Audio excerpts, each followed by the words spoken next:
କାର୍ଯ୍ୟଫର୍ଦ୍ଦ 44 ଆକଳନ 15।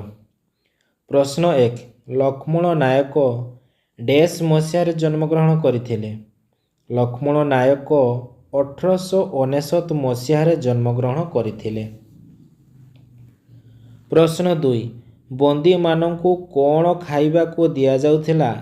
ଠିକ୍ ଚିହ୍ନ ପାଖରେ ଠିକ୍ ଚିହ୍ନ ଦିଅ। ବନ୍ଦୀମାନଙ୍କୁ ପାଣିଆ ଡାଲି ଖାଇବାକୁ ଦିଆଯାଉଥିଲା।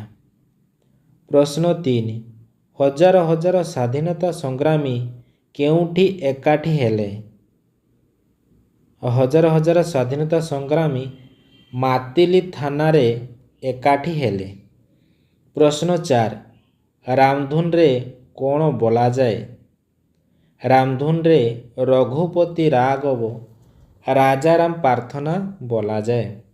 ପ୍ରଶ୍ନ 5 ତଳେ ଦିଆଯାଇଥିବା ଶବ୍ଦଗୁଡ଼ିକୁ ଏକ ପଦରେ ପ୍ରକାଶ କର। ଯିଏ ଗ୍ରାମରେ ବାସ କରେ ଗ୍ରାମବାସୀ। ପ୍ରଶ୍ନ 6 ତଳ ଲିଖିତ କେଉଁ ଶବ୍ଦଟି ଅଲଗା ଅର୍ଥ ପ୍ରକାଶ କରୁଛି ତା ଚାରିପାଖରେ ଗୋଲ ବୁଲାଅ। ସାବାସୀ, ବନବାସୀ, ପଲ୍ଲୀବାସୀ, ରାଜ୍ୟବାସୀ। ସାବାସୀ। ପ୍ରଶ୍ନ 7 ତଳ ଲିଖିତ କେଉଁ ଶବ୍ଦଟି ଠିକ୍ ତାକୁ ବାଛି ପାଖ କୋଠରୀରେ ଲେଖ। ପୂଜାରୀ। ପ୍ରଶ୍ନ 8 ଲକ୍ଷ୍ମଣ ଆଗେଇ ଚାଲିଲେ ଫାଶିଖୁଣ୍ଟ ଆଡ଼କୁ।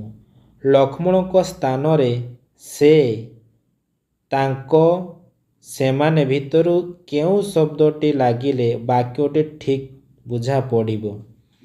ସେ ଆଗେଇ ଚାଲିଲେ ଫାଶିଖୁଣ୍ଟ ଆଡ଼କୁ। ପ୍ରଶ୍ନ 9 ଅଦରକାରୀ ଶବ୍ଦକୁ ଲଗାଇ ଗୋଟିଏ ବାକ୍ୟ ତଳ କୋଠରୀରେ ଲେଖ। ଅଦରକାରୀ ଜିନିଷରୁ ହରି ସୁନ୍ଦର ହସ୍ତଶିଳ୍ପ ତିଆରି କଲା।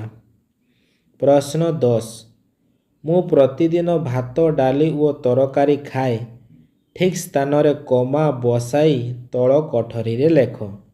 ମୁଁ ପ୍ରତିଦିନ ଭାତ, ଡାଲି ଓ ତରକାରୀ ଖାଏ।